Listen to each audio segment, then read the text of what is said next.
Hey guys, Studio here, and welcome to The Bagel Nation. Last time we left off, I quit at Smelter Demon because I don't like the Smelter Demon and decided I would come back to it later. So instead, I'm going to go through the area and not do the boss.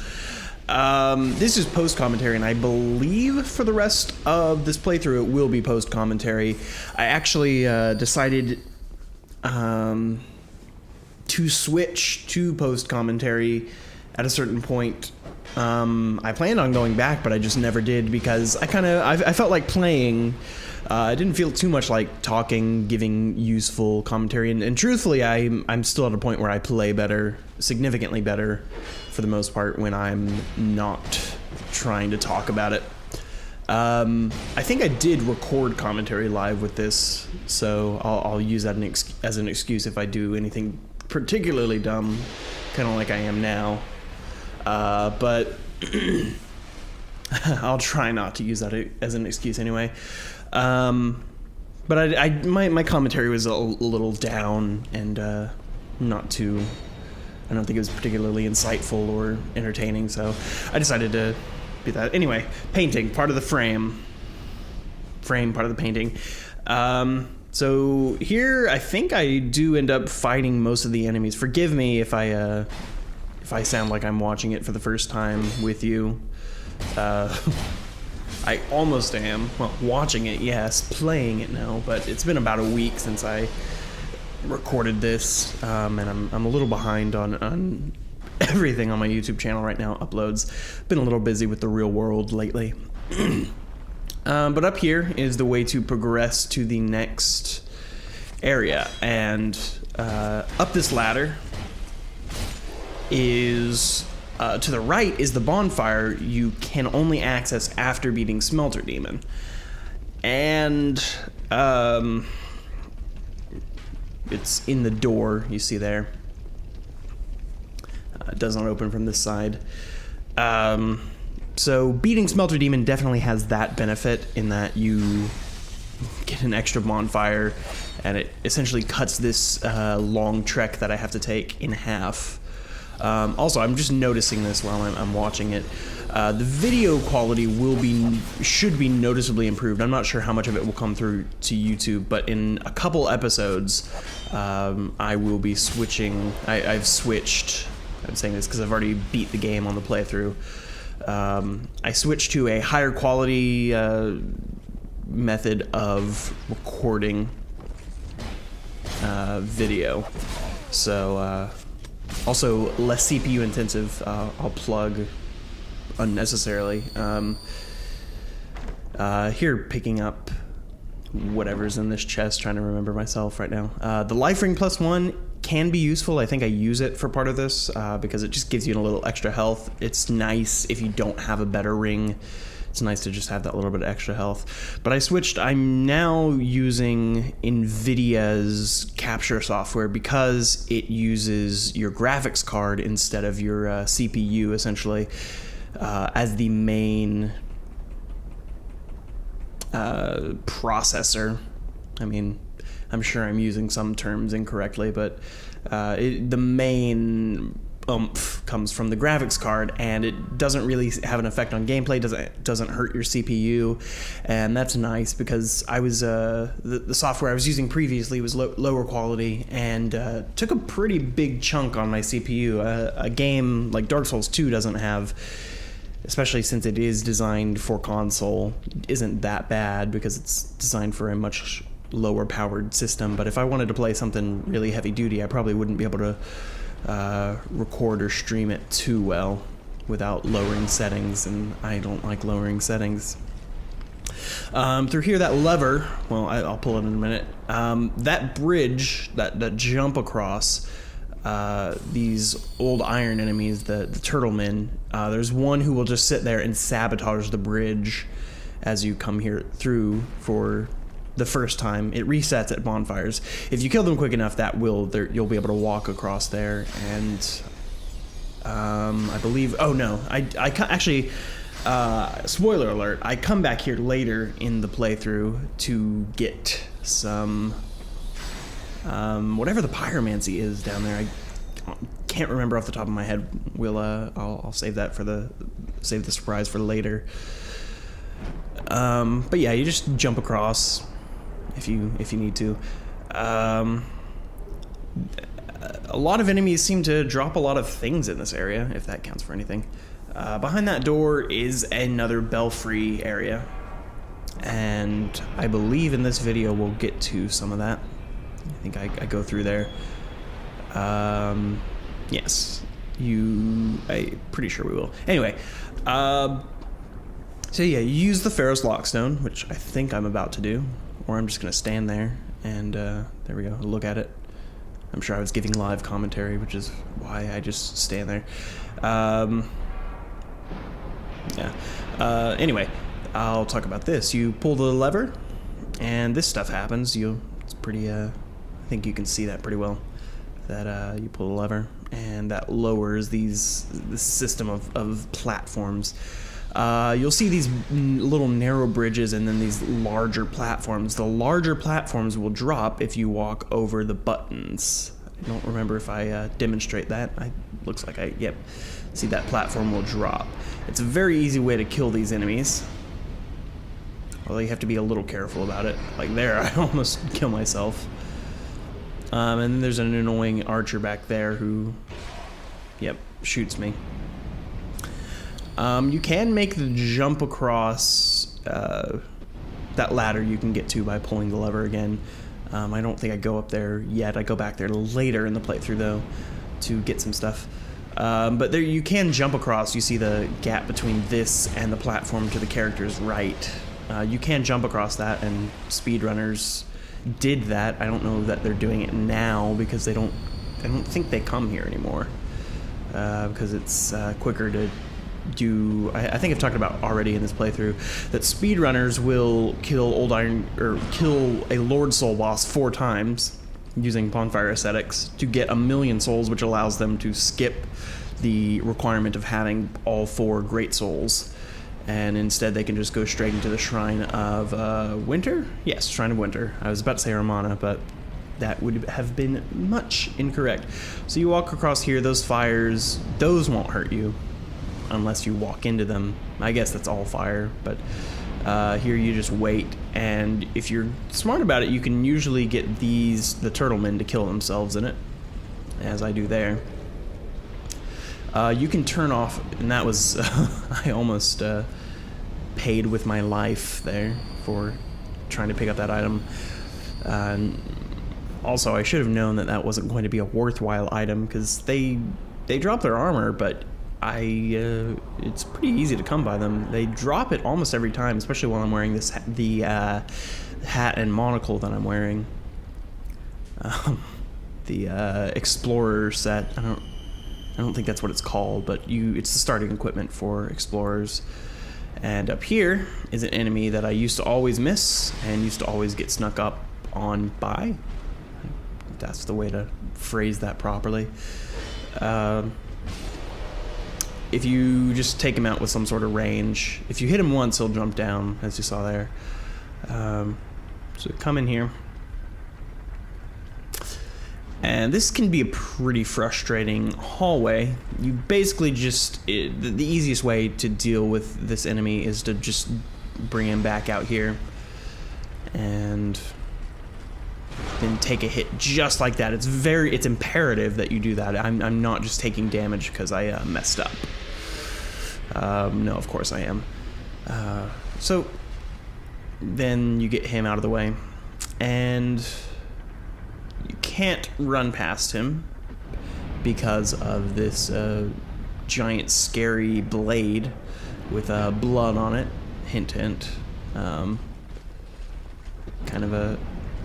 And I stand here trying to get that to fall on him for a second, but it doesn't work. He does not care. So same strategy applies to this one. Here I'm playing with consumables, seeing what does damage. Turns out holy water urns, just like everything else, are just kind of the best. So it's worth noting. Holy water urns, OP, man. they're fairly expensive, I suppose, but they really are just good against almost every kind of enemy. So yeah. Here, I don't think it's too hard to tell what you're supposed to do. Don't go for that item unless you want to die, because you can turn all of those off, and I'm just about to do that. Up this ladder, that message was very accurate. There is a bonfire. In New Game Plus / when you use bonfire aesthetic, there's an enemy in this room wearing turtle armor and using all the turtle gear, but they are humanoid. They are essentially a player. They're just a red phantom. And then up here you pull this lever. I think I've said it both ways in this video. You pull it and it turns off all the traps, I think, in the entire Iron Keep. Maybe not the traps, but at least all the fire, the bowls that breathe fire, turns those off. You know what's really fun? Doing that. It's fun. Here's my inner child.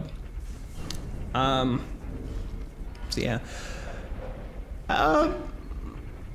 Okay, a little more on why I decided to do post commentary. I think I mentioned I watched a video. I don't think I talked about it, but it was a pretty hefty critique of this game, and for the most part, I agreed with everything. I honestly don't even remember who made it, which I'm sorry. The name, I don't think it was someone whose videos I had seen before, but it was about a 45-minute critique of this game that said, you know, this is still a very good game, and I would rather play this than most games, but at the same time, it's not as good as Demon's Souls or Dark Souls.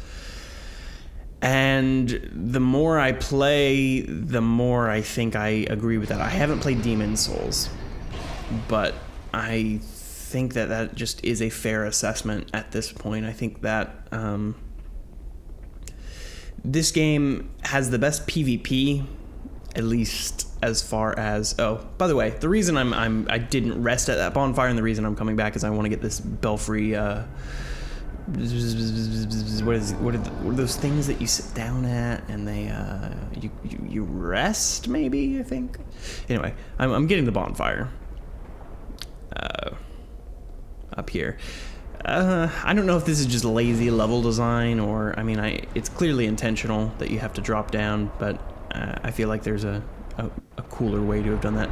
I leveled up there, which is what the cut was, and I'm about to do some...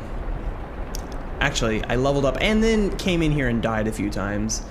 I think I died twice before what you're seeing now. Yeah, death is a part of the game. I figured it would be a more entertaining video to cut out those deaths, to watch me grind through this area. But yeah, I leveled up, and that's between that and the deaths where I have no souls. I think I leveled up. I might have spent it all on consumables. I didn't rewatch that part of the video. But yeah, this is a Belfry zone. You get invaded by people who are looking for a very unfair invasion. I don't think I get invaded here in my successful run. I did get invaded my first time I died, but I died to the PvE enemies very quickly. Like, I was dead before the person finished summoning in. I got a message, and then they were... you ring the bell of awakening. I mean, the bell of whatever they're telling us. I do really like that there are bells. Anyway, but I'm getting off topic. I was talking about whatever that thing I was talking about was. Drawn a mental blank. The video that I watched, I will try and hunt it down again and leave a link for you. But it had some very good critiques, I would say, of the game, of what makes this not as good. And since Miyazaki is not involved heavily, at least with this game, you know, I think it's probably too easy. L2 in power stance, OP. I think it's easy to attribute a lot of this game's flaws to Miyazaki not being involved, and I don't know how accurate that is, although I imagine it is pretty accurate. You don't. I know other YouTubers have expressed this sentiment that you don't. FromSoft, Dark and Demon Soul, the Souls franchise is their most successful IP, intellectual property, and you don't take away your A team, your lead. You don't take away your director from your most successful project and give it to someone else. That's not a typical smart business strategy. And there are certainly some decisions made in this game that just clearly haven't been given as much thought as they were as the equivalent and opposite decision in previous games. But also, now that there are rumors about Beast Souls or Demon Souls 2, that could very easily explain what Miyazaki has been up to. At this point, I think I'm just echoing what other YouTubers have said, but for example, removing your director from your most successful franchise to go work on something else, well, the Batman games is a good example of that, where Rocksteady Games was removed to work on the next gen title, and for the third game, Arkham whatever it's called, I played the first one. Arkham Asylum City, Arkham City sequel. Just go down there to use the bonfire and warp back to Iron Keep. Iron Keep, whatever the place is called. The bonfire. So, and that game was generally considered a disappointment critically, I think. And it was an okay game. I mean, I'm sure it sold well because it's Batman, and Batman's popular right now. And they were, I mean, it was following it followed two other good games. Good grief, I can't say that. But it's looking like, in a few months we will have an official announcement of what these leaked screenshots of Beast Souls or perhaps Demon Souls 2 are. And I'm excited. I'm sure I'll keep mentioning that as the playthrough goes on. But that would seem to explain away a lot of the misgivings we have with this game. And so this boss, spoiler alert, I'm going to die once to it because I don't... this is Old Iron King. And when you come back to him a second time, he has a different spawn location. Here's the cutscene. He doesn't look great. I think this is one of my least favorite cutscenes in the game. The lava just, I don't know, doesn't do it for me. I realize that this had to be made with Xbox and PS3, Xbox 360 and PS3 in mind, but I don't know, it seems like they could have maybe done something else for PC, but anyway, minor complaint. He spawns and he'll start over here. And because I normally have fought him after dying once, I'm used to fighting him at his second location. So, I think I may have mentioned previously, or maybe not. This boss is used in an old speedrun at least as the 4-kill Lord Soul. So I did something similar. It wasn't really a speedrun. My second time beating the game was about 8 or 9 hours. So I did that strategery and came here and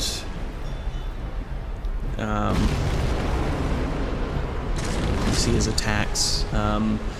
If you can keep him to his melee attacks, he's not too difficult, but his fire attacks can give you some trouble. And then sometimes hitboxes just don't care about you. But he spawns at a different place, so I'm used to fighting him there because this used to be one of my worst bosses. Now it's one of my, I don't know, okay bosses. That wouldn't have killed me in Dark Souls 1. But even though I'm mad, well, not mad, but I'm disappointed that I died there, it is much easier, at least for me, to fight him in the other location. His, most of his fire attacks go from right to left. I think all of them, I'm thinking about it, go from right to left, his right to his left. And because of that, it's much easier to fight him when he is over on the player left of the stage. You'll see in a moment that he is there. After you die, that's where he spawns. So it makes the fight much easier to deal with, in my opinion, and I'm sure many opinions. So you can get him to move during the fight, but you have to be far away, and then he'll go into the lava, and there's no demonstration of that in this video. We are, however, getting close to the end.